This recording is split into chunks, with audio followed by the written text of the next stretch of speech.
By 1937, the orange Fordson N was the best-selling tractor in Britain, and they were slowly being seen on a few farms over here, although before the last war, horses were still the main source of power on the Irish farms.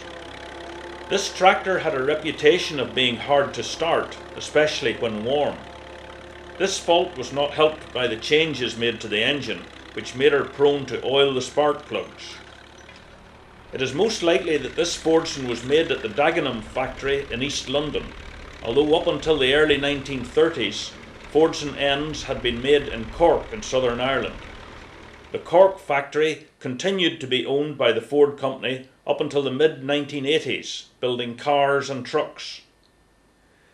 Henry Ford's father, William Ford, was born in Cork, and his father, John Ford, was considered to be a quite wealthy farmer.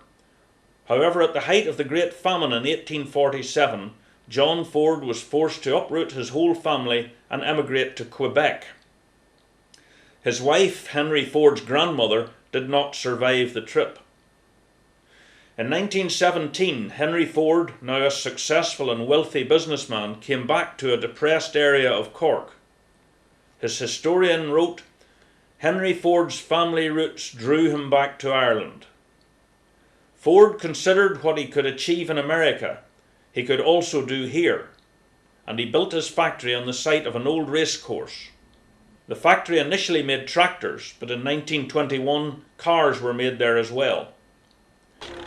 This Fordson was first manufactured in September 1938 and is now the property of Paddy McKenna and his son Eamon. Costing £205, which was a large outlay in 1938, it was purchased only on large farms. The Ford Company were quick to point out that a Fordson N could do the work of 8 horses and 2 horsemen. It could work all day, didn't need to be fed, and didn't need any rest. It was estimated, well by them in any case, that with a Fordson N doing the work, the bills could be cut by half. Like all early tractors, the N was not without flaws. These included being difficult to start on cold mornings and a tendency to rear up if the plough encountered an obstruction. The engine overheating was another problem. This problem was solved by a more efficient radiator holding 42 litres of water. This extra weight also helped to keep the front down. The plough being used here today is a Cockshut trail plough. The Cockshut Plough Company was originally founded in 1877 in Canada. Known for its quality designs, the company became the leader in the tillage tools section by the 1920s. In the 1950s and 1960s they were making tractors, although by the 1970s the Cockshut name was no longer used. The field being ploughed here contains 2 acres and is considered to be very good ground. It is in the townland of Ballinderry, close to the old Ballinderry church. The field is being prepared for a crop of oats, more likely called corn in the old days, and when this tractor was in its prime, oats or corn would have been grown by nearly every farmer. It was last ploughed in 1992 after a crop of potatoes was grown. Nowadays, potato growers would require a much bigger field than this to grow potatoes. Indeed, sad to say, many farmers would tell you that growing potatoes these times is hardly worthwhile, as most of our potatoes and most of our other vegetables are imported from Holland. This green Fordson N is the property of Will Gribben. It is a 1943 model, and you will notice that it has much smaller mudguards than the orange tractor. As this tractor was manufactured during the war, this was to save materials. Frank Bigmore, ploughing here with a 3-furrow plough behind his 1964 Fordson Super Major, could easily turn over twice the ground that the Fordsons could in a day. Frank is the man behind this project, and unlike the farmer of today, he is not worried about a profit or loss margin, for everyone in this field is working free of charge, giving their services willingly and proudly displaying their tractors, skills and vintage machinery. Frank Bigmore has been chairman of the Ballyronan Vintage Club for the past 4 years, and like all the vintage clubs in this area, the money collected throughout the year will go to different charitable organisations.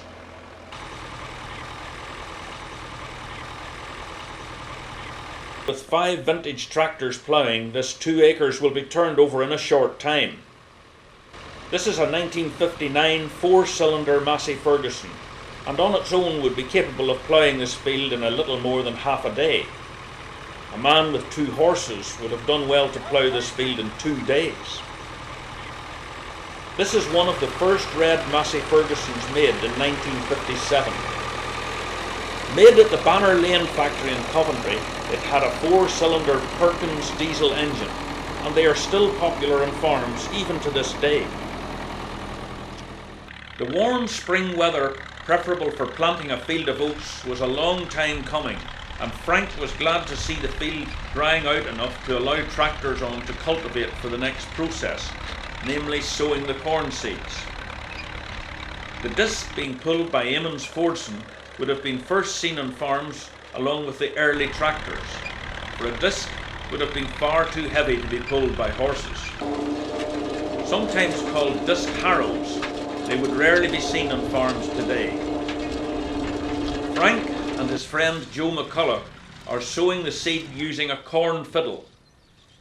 Corn fiddles have been well enough documented in our other farm videos, but it is worth pointing out that this advertisement in a 1940 farming magazine had them for sale for £1, 7 shillings and 6pence. Frank is filling this man-powered corn drill believed to date from around 1900. Made in Scotland, it is the property of Fred Faulkner, a vintage expert from Cookstown. It could hold 2 bucketfuls of grain, and you can see the grain dropping onto the ground. This is only a demonstration, for the field has already been sowed, but Fred insists that this seed drill is as accurate as a corn fiddle. It could not, however, be used on stormy days. Fred Faulkner also brought some other interesting gadgets with him. Right, what we have here is called a seed lip. Now this was used not so much here perhaps in Northern Ireland, but mainly maybe on a steep slope or whatever, and it was held like this, a strap over your shoulder attached on here, and you sowed broadcast. Just one hand? One hand out like that. Now this full, I suppose, would hold maybe 4 or 5 stone of whatever, of wheat, barley. Mainly, that'd be only for cereals now, not for fertiliser. Fertiliser could have been sowed with it, but invariably it was just that. And that is mainly perhaps in the Welsh or in a hillside. And you walked along with and sowed out of this. Well, would they have been used around here, Fred? Not to my knowledge. I haven't seen one used over here, but they are here. This one here would have been used perhaps for small seed. Small seed. And again, the same principle as the seed box that we saw, little brushes inside, and when you do this, it blew the seeds out a spread in a fan, so you could walk down, do the same, it's the same principle, and you could actually spread it backwards and forwards. This can be strapped round. This goes over, you put this over like so, or somewhere like that, over like this, you held, and this did sit in, and you held it like this, and I can just do this, and that would spread roughly about 4 or 5 metres, or maybe nearly 10 yards. It's a big spread with that, and again for the cereals. Frank Bigmore is using a harrow to cover the seed. This was sometimes called a brake, and one run will be sufficient to cover the seeds. Light enough to pull, it could have easily been pulled by 1 horse. Frank will cover the whole field in about 15 minutes. Hopefully the warm weather will stay and the corn should be through the ground in a little over a week's time. The warm, damp spring weather in May got the field of oats off to a good start, And Frank Bigmore, seen here with fellow enthusiasts Will Gribben, Declan Kelly and Tony Canavan, is confident that this field will produce a good crop of oats. Frank is hooking a roller onto Declan's green Fordson end. Rolling the field is to smooth it down and level off any stones or other objects which might be sticking up. This is to ensure that there are no bumps, and especially rocks, which could blunt a scythe or reaper knife, which the men intend to display at harvest time. This green Fordson end, in very good condition, has the large mudguards, which would indicate that she was made before 1942.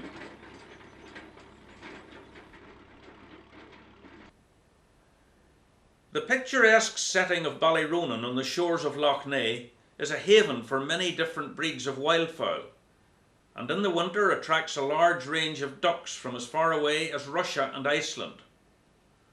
Hooper's swans are in abundance here from October until March, and indeed it is not unusual for some of these beautiful birds to stay here all the year round.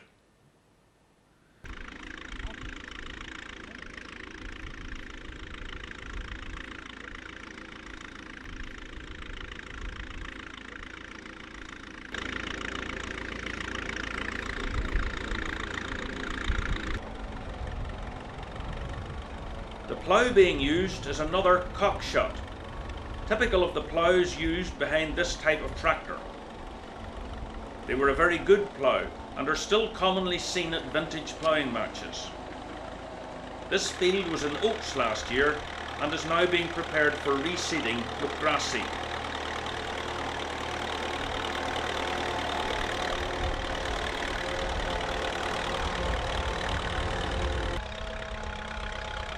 Paddy is using a Massey Harris trail disc which will leave the ground ready for sowing. This disc belongs to a neighbour, Tommy Doherty. The ground here is dry and crumbly, as can be seen in the way the disc is throwing up the soil. The tractor is performing like a new one, and Eamon, Paddy and Raymond are satisfied that everything is in order. The Fordson will now go back for painting. The tractor is now getting its first coat of primer undercoat. The man doing the spraying is Liam Donnelly, himself a vintage enthusiast, and the owner of two Fordson ends, a 1939 and a 1941. The undercoat has now been applied, and Liam would like to leave the tractor for at least 48 hours, so as to allow the paintwork to harden, also to ensure that there are no imperfections, and that the paint has bonded with the red oxide primer. That same weekend, Frank decided that it was time to harvest his field of oats. Quite a good number of vintage men turned up, and although there were light spots of rain, the weather was not bad. As Frank had predicted in the spring, this was a good crop, now ripe and standing up well. Corn, having been beaten down by wind or rain, was very difficult to mow. An early way of cutting the corn was mowing it with a scythe, and men skilled with this implement would have been in great demand both for mowing hay and oats. Scythe men from here, and especially from Donegal, would have travelled to England and Scotland to mow the harvests there. Paddy McKenna is showing his skill with the scythe, while Will Gribben is poling. This was so that the corn would fall the right way, and so make things easier for the tyres coming behind. Poling would usually have been a job for the women or young boys. Everybody had a go at the mowing. Some were better than others. This mowing machine behind Frank's Fordson dates back to the 1950s. It could easily have done the work of 10 men with scythes. This was a two-man operation, one driving the tractor, the other leaving off the tilts of corn, usually about the size of a sheaf. Half a dozen people and more, if you could get them, were coming behind, tying the corn into sheaves.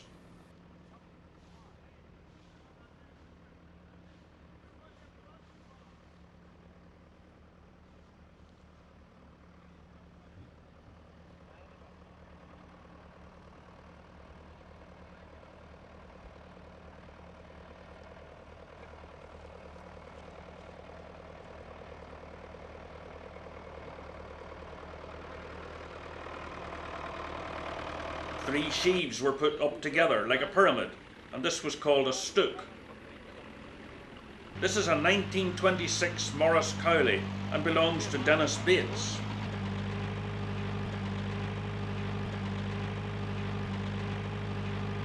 This car was adapted to operate a mowing machine, and on her day could have cut a lot of corn.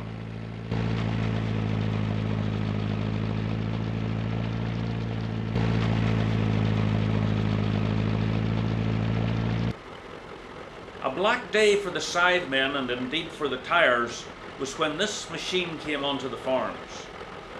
Early binders were horse-drawn and powered by a bull wheel which drove all the mechanism.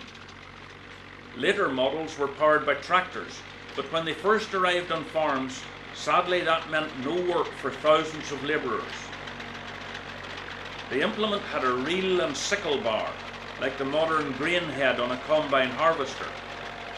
The binder cut the grain the same as the reaper, but the big difference was that it let the cut stalks fall onto a moving canvas belt. This carried them onto a binding mechanism, which tied the sheaves and kicked them out. While this binder is doing its job as part of a vintage club display, there are still plenty of them binding corn throughout the country. For anyone growing oats, for horses, or any other reason, this is still the best way to get the best out of a field of oats. The man driving Eamon's Fordson is Brendan McLarnon from Desert Martin. Go ahead.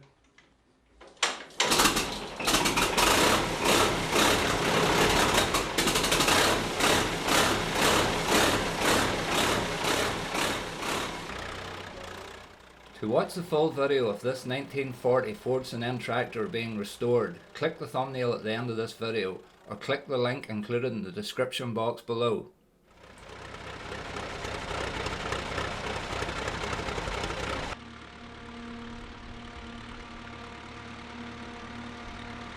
Eamon's uncle Mickey had a field of oats ready for harvesting, and Eamon and Paddy were proud to get the chance to show off the new Fordson.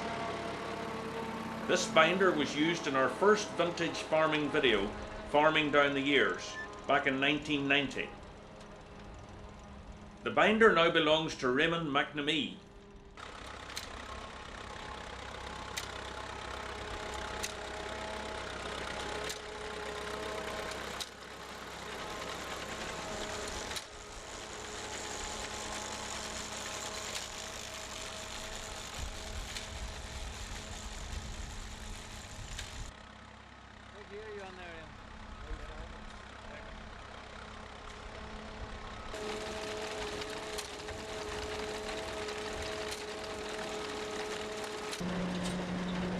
Two weeks later, on a bright but bitterly cold Saturday in October, Frank decided to thrash his field of oats. Eamon's yellow Fordson is providing the power to the thresher, and Frank's Major is powering Joe McCulloch's Jones baler. Fred Faulkner has returned to give a demonstration of flailing. Flailing corn was a practice used before the invention of thrashing mills. The flail was 2 sticks, usually made from hazel, and tied together. The man thumped the sheaf of corn, and the vibration knocked off the ears or pickles. A good wind was needed to blow the chaff away. Farm labourers 200 years ago, after a long day's working, would have been expected to flail corn perhaps until 10 o'clock at night to feed the animals the next day. With so many belts on a thrashing machine, it was not unusual for one or more to fly off or even break. Roadside repairs were often called upon.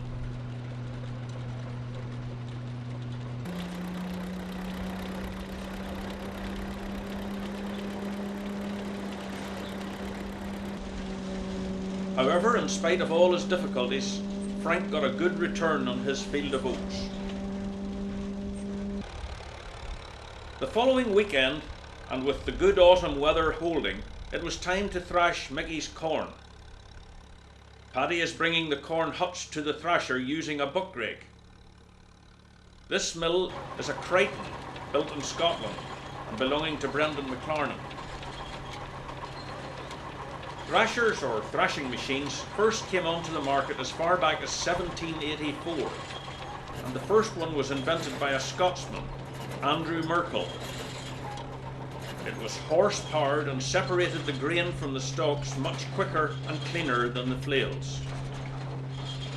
As well as separating the grain from the stalks, the thresher had its own built-in fan, which blew the chaff away and left the clean corn pickles. While this machine took away the hard labour of flailing, it put thousands of farm labourers out of work. In England in 1830, labourers revolted and went around the country smashing up machines and threatening farmers. These rioters were dealt with very harshly. 9 of them were hanged and 450 transported to Australia. Eamon's new Fordson is driving the thresher and the baler. The block of timber is placed in front of the back wheel to keep the pulley belt tight. This Fordson tractor had no handbrake.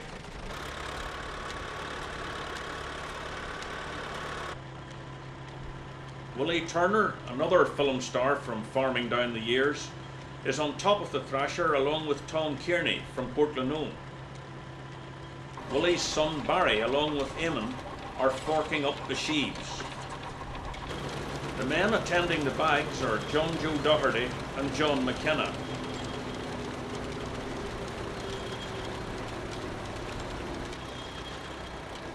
Liam Donnelly is bringing one of his Fordsons forward to thrash a few huts.